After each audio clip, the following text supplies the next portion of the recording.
Howdy folks, Rudros here with another deck tech for Set 4, Ursula's Return. This time we are going over my personal favorite deck, Ruby Amethyst, which I played all of Set 3 and have pretty much been playing since Set 1, but really dug into it in Set 3. Some people think that maybe it's on its way out, maybe the rest of the sets or colors are finally catching up to it, but I'm here to show you that you cannot sleep on the king. This deck is still great for a reason. It still has really good matchups into most things and doesn't really have any terrible matchups, and I just wanted to go over a few of the upgrades. So a few things. This is my personal version based on what I have built in real life. So there are some things like if you wanted more Maleficent Monstrous Dragons, you could put those in. I only own one in real life, so that's why there's only one in here. So some of this is limited by my actual real life stock, for example, this one of Flynn Rider. But feel free to upgrade that and modify it based on what you have in real life, but this is what I use to play at my local store. So most of this deck is known, so I'm not going to go over most of it. Most people know the Madame Mim Merlin package at this point. We know Lady Tremaine. We know Be Prepared. So I kind of really just wanted to briefly touch on the new stuff that was added. So our 1-drops are staying the same. Added in one single Pegasus Flying Steed. You could throw more of these in if you're expecting to see a lot of Diablo, as at least it can out Diablo. It's unfortunate it dies to it as well. So far, just have it as a one of. Same with Flynn. Again, I only own one of these in real life, but he is quite potent, and against the longer control decks, more of these could be very potent, especially against something like red-blue, as they tend to not play out bodies early, so he just sits there and gains lore for you. Should have a match on stream for you to show you for that. I have reduced to just one Minnie Mouse. I absolutely love this card, and it's some of the best early lore pressure we have. However, I cut it down simply because I'm anticipating seeing a lot of the new Brawl card or the new Sisu 3-cost card that just gets rid of the Minnie immediately. So I still love this card, and I might try to find a way to push it back up to 2, but I do feel there are a lot of things that came out that kind of hurt her. So, and people will be looking to tech against Evasive anyway because of things like Diablo. Speaking of teching against Diablo, I'm still on the Fishhook. I absolutely love this card. I think it's still just the bee's knees. It's a great card. It's permanent. It gives you a way to deal with those evasives. It gives you a way to deal with locations. Queen's Castle is as strong as ever, as you're going to see in some of the videos. And I do still think a Spellbook is worth it. Spellbook, especially if you see it early, puts in a lot of work. It's kind of a weird card because in some matchups, it puts in so much pressure and helps you get towards that victory, especially against things like red-blue, blue-steel. But if you run too many copies, you're going to see too many early, and you don't have things like Fishbone Quill to get it out of your hand, so it's kind of a dead card in that point, so we're currently still only on one. You do need some Brawl in. You're going to need some way to take out those early Diablos. We can't really abuse it like the blue decks can because they have Ice Block to put things that are normally out of Brawl range into Brawl range, but still, 2 of them are quite good. And currently we're trying 3 Super Goofy. He feels very good. He's kind of like another goat where it's just instant lore, and the more instant lore we can gain in this deck, the better. Plus, since I am running the Fishhook, there are times that pushing the goat up to a 5 attacker and he can actually kill things makes a big difference. So these are the main new improvements. Other than that, it's most of the old stuff, you know, all the Merlin Crab, Merlin Rabbit, Merlin Goat, Fox, Snake, Maleficent for card draw, Maui is of course great, Medusa, Tremaine, whatever your preferred split of that is.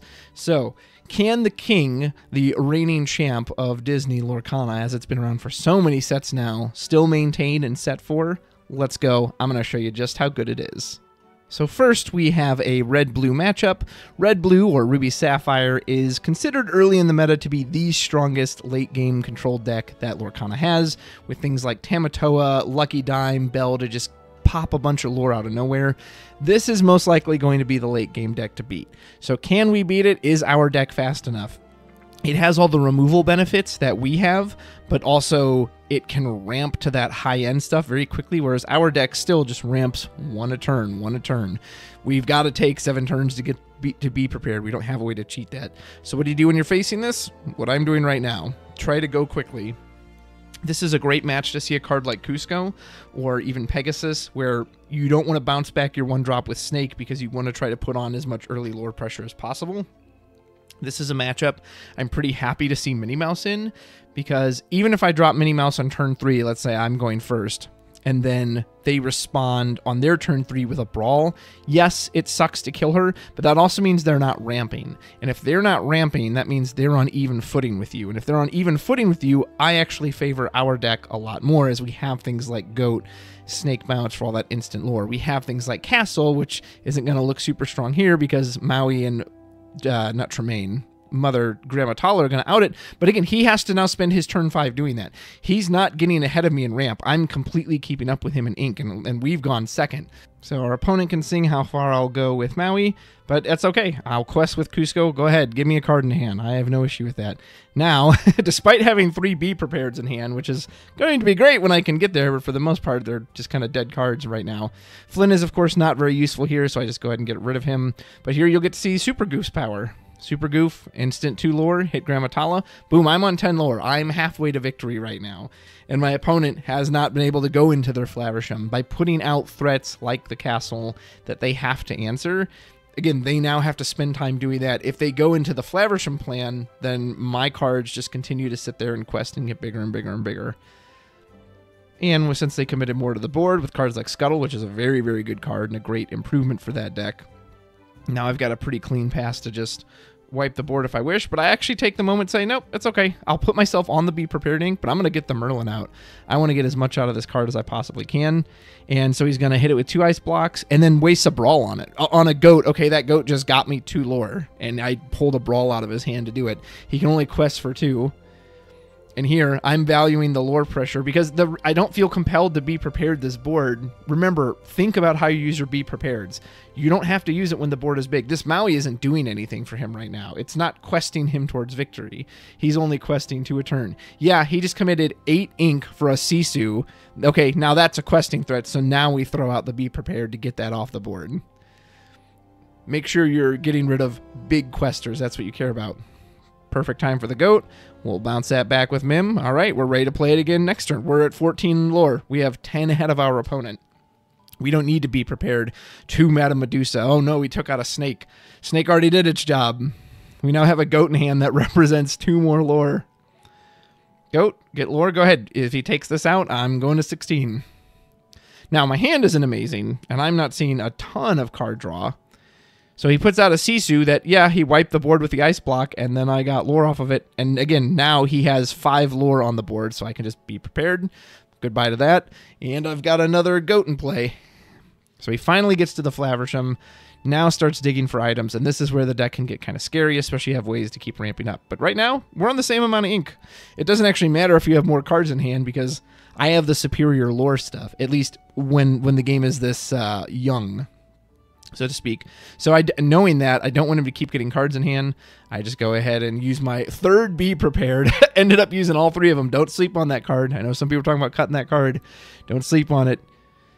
Here comes Ariel. Ariel does prevent a real problem, but luckily we have Goat Fox right back to hand, which means now I can Goat next turn for semi-lethal.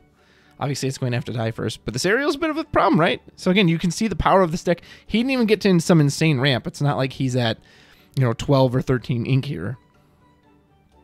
Can shrink the Fox with the ice block twice, which is kind of meaningless when you have Lady Tremaine anyway, which is good.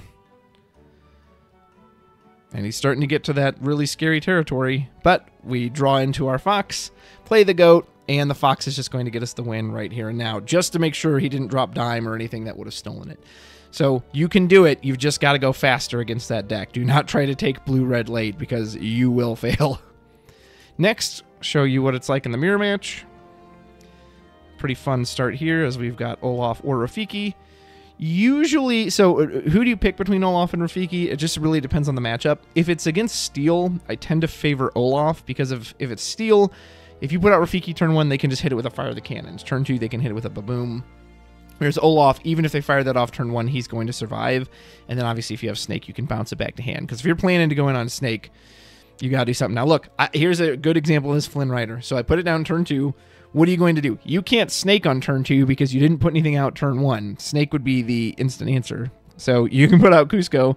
There's an instant 3 lore from Flynn. Now I can't really quest with him because of course I have to be mindful of the Snake. Same with, or not the Snake, the Fox. Same with Rafiki. I don't want to quest with Rafiki because I don't want to get a free shot from the Fox.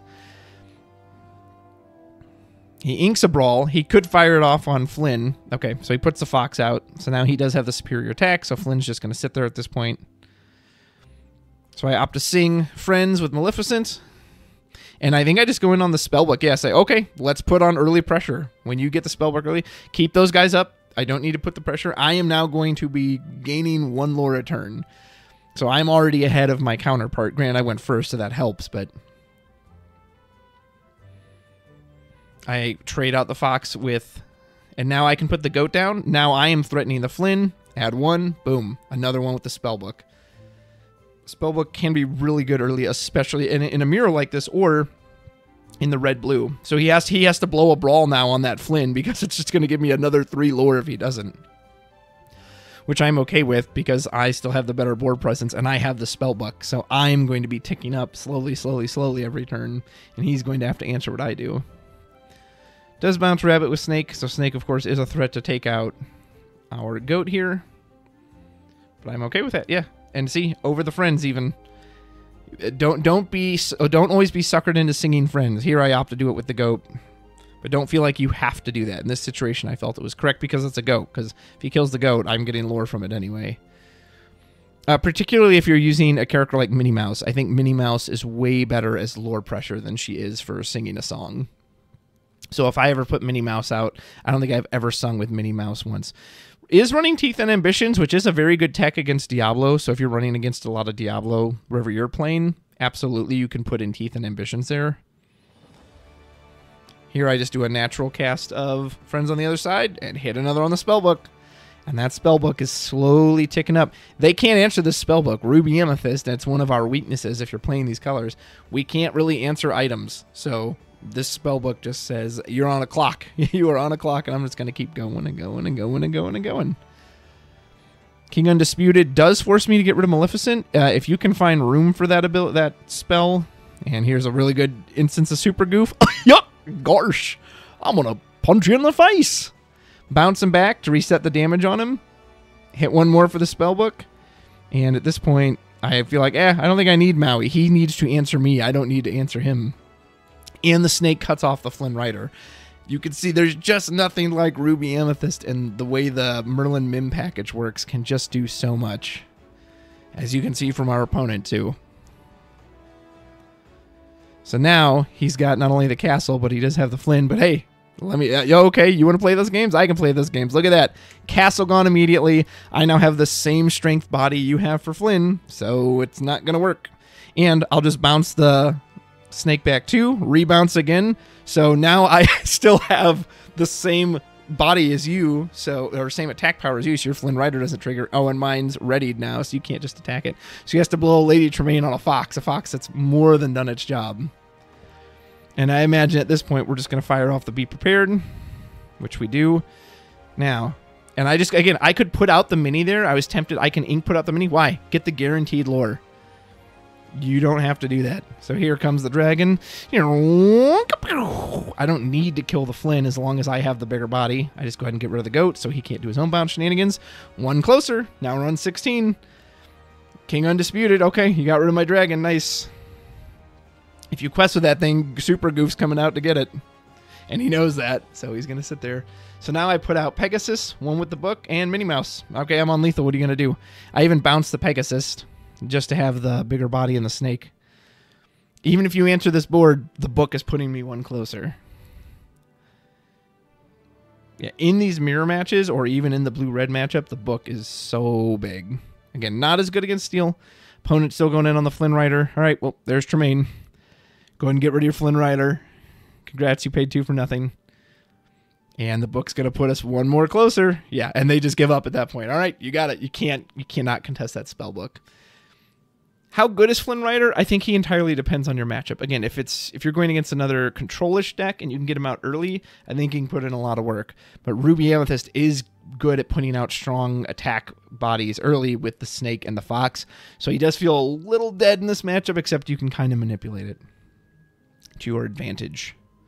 Next, we have to take on Blue Steel, a deck that I don't know how good this is, this meta. I'll be honest, I think it even felt a little slow at the end of last meta. Like, Red-Blue just felt like the superior version of it overall. This deck, again, at least the way some of the people I've seen playing it, they're not really doing early stuff. I haven't seen hooks. I haven't seen smees, so maybe they're trying new things. So here's an instance where early Flynn would be pretty good. Here's an instance where I do favor Mini a bit more. I like Mini better against Steel versus Ruby. Ruby has instant removal in the form of Brawl and the Sisu. However, Steel still has to use damage-based removal, and usually their best damage-based removal is going to be Storm Rage on, Baboom, Fire the Cannons, all of which do 2 damage. So they're more than likely going to need two of those to take out Mini.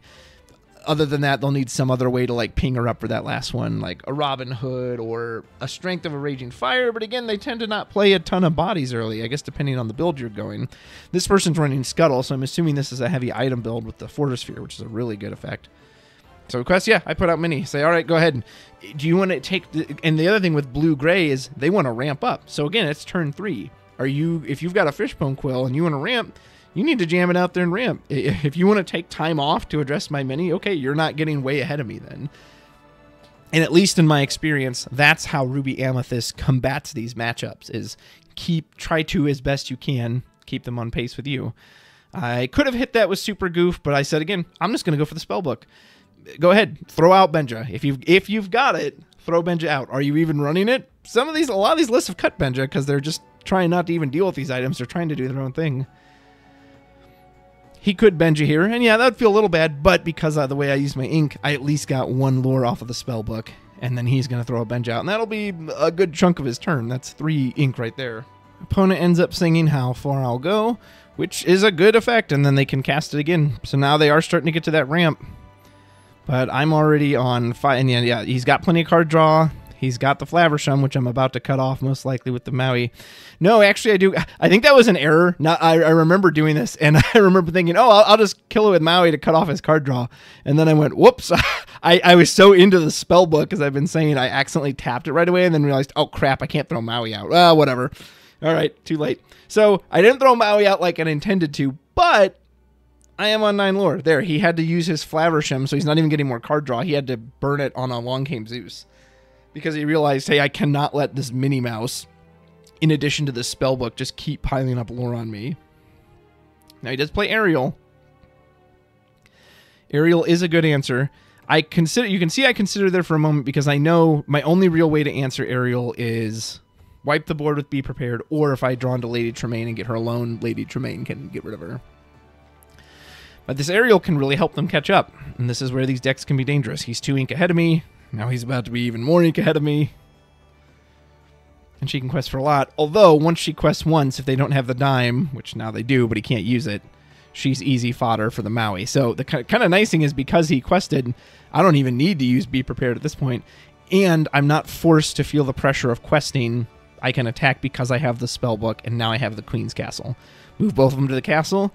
Okay, in addition to whatever my characters are doing, I'm now threatening 3 lore at turn, plus 2 card draw. I'm only on 7 ink. I just got to Be Prepared territory. There's Tamatoa. That's a good late game for them. The dime's going to give them a lot of lore here. So they are catching up quick. We get 2 cards off the castle. I'm definitely can't let this Tamatoa sit around, so we get an easy draw with the Maui quest with the Be Prepared. And doing a Be Prepared while you have Castle and Spellbook on the field is just one of the best things you could possibly do, because now I say, okay, cool, I'm going to 19 next turn. How would you like to answer this? Do you have an answer to this? Pretty good one in Flaversham. Helps them dig deeper. And more Flavershams. There's an argument you could include something like Uninkable Pinocchio to exert cards, and then you can use things like Goofy to automatically challenge when you're not able to normally. This person says, well played. I say, well played. Go ahead and wipe out the Flaversham. I ink the Fishhook because I don't need it at this point, and they just give up. Technically, they had a shot if they could like produce a Tamatoa with enough ink for a dime, but this matchup can be pretty difficult. With the yellow-red Mufasa, we can't really deal... We have no way to avoid triggering the Mufasa exit ability, since we don't have effects like Let It Go or Hades to put it right into the Inkwell. So you have to play this one pretty carefully. So I get the Fishhook, which I like a lot, because I assume I'm going to need some offensive pressure. So I reluctantly give up the Maleficent, because who doesn't love doing Maleficent and then singing Friends on after you put her out on turn 3, and then you sing friends on the next turn. But I just know I'm going to need some offensive pressure. Unfortunately, Olaf is not it. Here is an instance where I would have rather had Rafiki, if possible, because Rafiki can just answer the Pluto right away. Unfortunately, I don't have that, but I am threatening to answer it now. Early Pongo is pretty interesting, and this person's pretty aggressive about using them to just draw characters, which I like quite a bit. We get another Pluto. Is this place going to the dogs or what? So I don't have a better, well, I could either sing friends or I put out the fish hook. I put out the fish hook because it's like, I know I'm going to need to answer a lot on this board. And the fish hook gives you that ability. If you run into an evasive, if you need more power, that's what the fish hook lets you do. And Super Goof is, ironically, Super Goof is very good against all these dogs. So the snake can take out one and Goofy can, yuck, gosh. Go ahead and pop the other one. There you go. 2 Plutos down.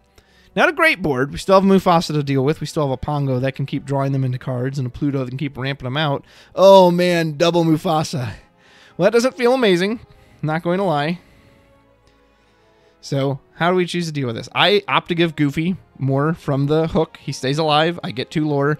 The 2 lore he's giving you, he hits, is that Julieta Madrigal? Luckily, she has no trigger, and the snake can just pop her, well, can hit her immediately. Now, one thing in hindsight, I actually don't think I should have attacked her with the snake, because the snake can't kill her, and if he does have a Rapunzel in hand, I just loaded up a card with damage. Now, he doesn't, and he ends up trading it out, but if he'd had a Rapunzel in hand, I would have just hurt myself. So this is nice. I can get him with the snake. Whatever he plays, I can immediately summon Maui to just run into. He gets back Mufasa, which is very annoying. So Maui takes that out. Get to use the shapeshift for free. I have to ink the goat, even though I don't really want to, but I only have 2 sources of card draw in my hand. I don't want to give those up. Puts out Surfer Stitch, gets his own little card draw. Doesn't give Maui a target, but I'm okay with that. I'm okay letting Maui just sit there and say, yep, that's all right with me. So here we have a lot of choices. I could wipe the board with Be Prepared. I could set up the Rabbit, which I do. I could do Rabbit and Maleficent, which I do. Try to get some card draw. Go ahead and give the Rabbit evasive. It shouldn't really matter here. He shouldn't have a way to exert any of these to damage them, but I just go ahead and throw it on him just because. It could have possibly been correct to just Be Prepared the board there, but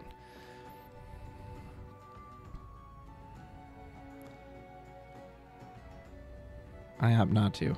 So here we go.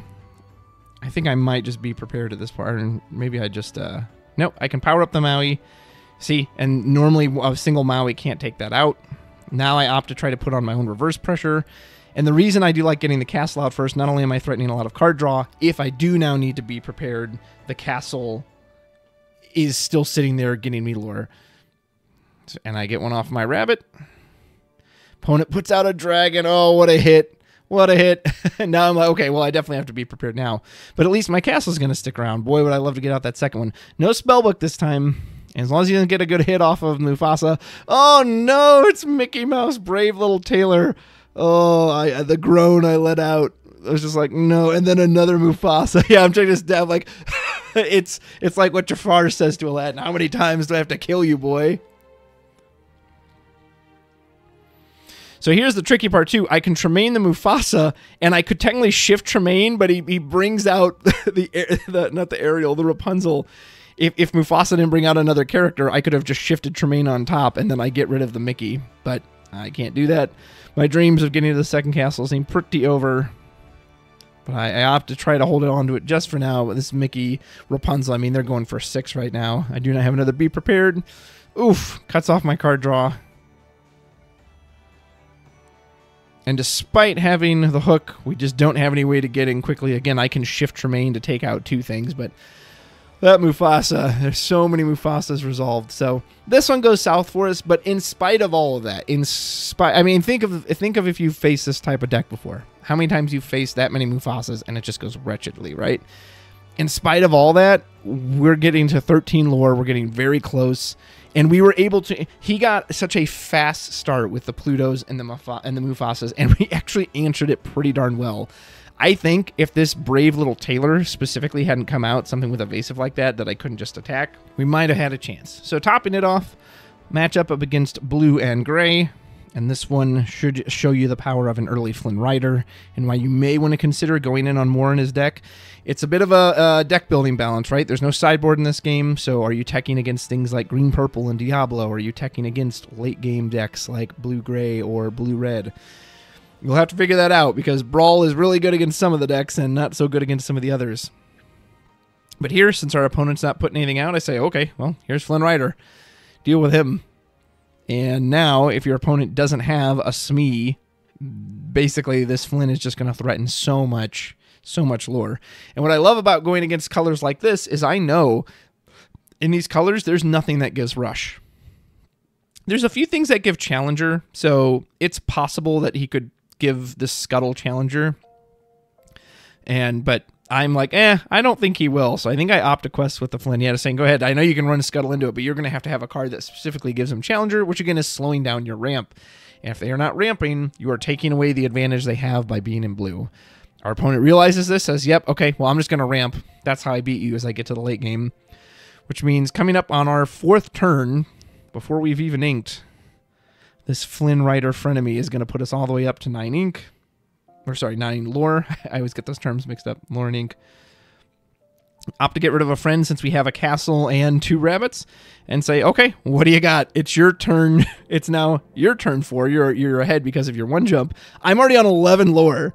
And I have, a Flynn you have to get rid of, which he absolutely does, ba-boom, and a castle. But again, now this is slowing down whatever he wants to do. He wants to ramp out to his late game. He has to attack the castle with the damn seagull. I could keep the Brawl. I think I do opt to keep the Brawl just in case Flaversham comes down, because that's his card draw and I want to cut him off for it. Okay, I still have a castle here. I'm on 13 lore, threatening to go to 15 next turn, 16, 17 if they both quest. So what are you going to do? If you're running Steel, you probably still need to be running Rise of the Titans. I think some of these lists have cut it, but if you're going against me, I'm going to be happy to see that, because I am absolutely running the Queen's Castle on this list. And probably a McDuck Manor or 2 in my red-blue. Yeah, what are you going to do? I'm going to Brawl away your only card advantage. You don't have a Be Prepared, and our opponent just concedes. So as you can see, underestimate the king at your own peril. I'm not saying Ruby Amethyst is the best deck, but I'm saying if you are practiced with this deck, it can still put in a lot of work. Make whatever little adjustments you feel are necessary, but as I showed you, these decks can put in really good work against some of the top decks in the meta. I couldn't run into any Emerald Steel discard here on Pixelborn, but I did play it twice at locals this week, and I crushed both of them. I 2-0'd both of them just because of cards like Snake and Fox are so good, and you can play around that discard. And a card like Maui's Fishhook says, yeah, I don't care you have Diablo. Evasive, boom, it's killed. Let me know what you think. Deck list will be in the description below. Enjoy Set 4 Ursula's Return. Thank you so much for watching. Don't forget to give us a like and subscribe. And we are here every Wednesday with more Lorcana content and hoping to bring even more to you sometime soon. Until next time, take care.